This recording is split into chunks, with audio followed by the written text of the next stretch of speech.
Are you excited for the new iPhone 14 lineup? In today's video, I have more news for you. But before we get started, don't forget to give me a thumbs up if you enjoy this type of videos and subscribe to the channel if you haven't subscribed yet. This video is sponsored by Setapp, an incredible cross-platform suite which gives you access to over 200 iOS and macOS applications without any additional cost. You only need to pay for your subscription and choose the apps that you would like to use. Now, a great benefit is that you can start a 7-day trial for free when you use the link listed down below in the description. So starting off, according to Jeff Pu, the iPhone 14 lineup is entering engineering validation stage, and it looks like there was no impact from the Shenzhen lockdown. We've seen that the lockdown was not going to impact iPhone production at all because that factory that was closed was not the main factory that produces iPhone chips. So the whole impact due to the shutdown could be not more than 10% of the global iPhone production. So it's definitely a minor impact. Jeff Pu also talked about the A16 chip in his new report, and apparently not all iPhone models will be powered by it. It looks like the iPhone 14 and 14 Max could still be powered by the A15 chip, and then the 14 Pro and Pro Max could be powered by the new processor. The A16 chip is larger in size if compared to the A15 because it could have a 4nm technology. But here I'm going to share my opinion with you guys. I don't think Apple is correct in doing this because if you think the A15 chip is the one present in the iPhone SE 3. So I don't think it's nice for us to have a completely new lineup, the iPhone 14 lineup, with an old chip, an old processor. And of course, don't get me wrong, I know the A15 chip is not old at all. It is only 1 year old, but it doesn't look nice in the lineup. Do you agree with me? He also mentioned that the 2023 lineup could consist in 2 models with a periscope camera with 5x optical zoom. Ming-Chi Kuo previously predicted that and said that the periscope camera would be present in the iPhone 14 lineup, but then he shared a new report and said that the new lens could be for the 2023 model. So here he is agreeing with Jeff Pu. Now, new iPhone 14 Pro schematics were shared by Max Weinbach, and they show a design that is almost identical to the iPhone 13 Pro.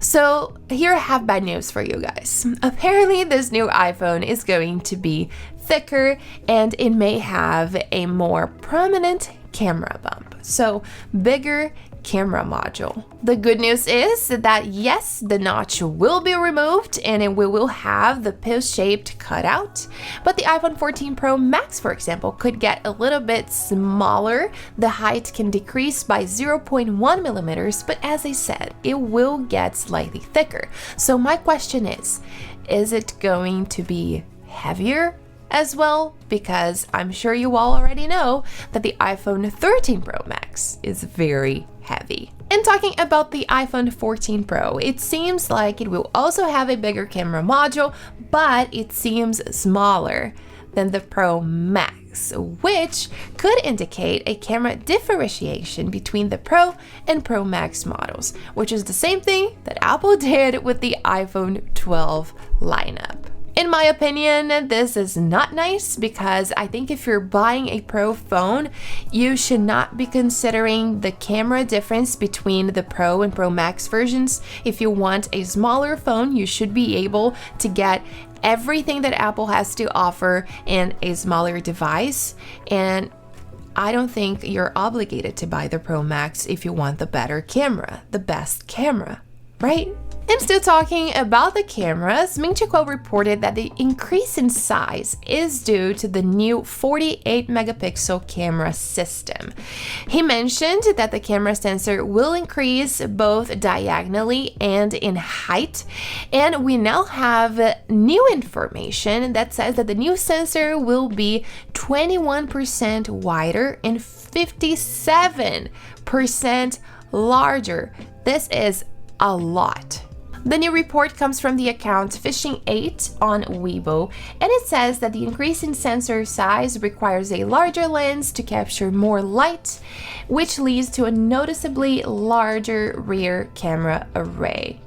And this overall information suggests that the iPhone 14 Pro will offer a larger, higher resolution image with finer details, but we've talked about this before, at the risk of poor low light performance in images that are more susceptible to noise because of the 48 megapixel camera. Other than that, the new camera may allow 8K video recording, which is definitely an upgrade if compared to the 4K video recording capabilities on the iPhone 13. Now, back in December, Ming-Chi Kuo also tweeted that the new iPhone 14 Pro will elevate mobile phone camera photography to a new level, which of course leads us to believe that the new camera will be incredible. It will be amazing. But I'm definitely curious and I'm looking forward to the release because I want to see this new camera module.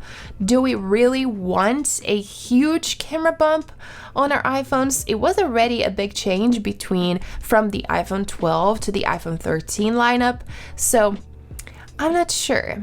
I think people will be with different opinions here. And last but not least, unfortunately, we're not close to seeing an under-display Touch ID in the new iPhone lineup. Ming-Chi Kuo previously said that Apple could launch an iPhone model with an under-display fingerprint scanner next year, which means in 2023, but this week he shared new information and said that the latest survey indicates that the new iPhones in 2023 and 2024 may not adopt the under-display Touch ID. There were previous rumors about it saying that the new Touch ID could be present in the power button. However, I don't think it would work really well on the iPhones. I believe they work well on the iPads, but for the iPhones, I don't think it's a very convenient spot. These rumors are all kind of confusing because if you think, we were expecting a completely new device this year, and now everything is leading us to believe that the design will be pretty much the same, right? Let me know what you think. And if you enjoyed the video, don't forget to give me a thumbs up and subscribe to the channel if you haven't subscribed yet. Thanks for watching, and I'll see you guys next time.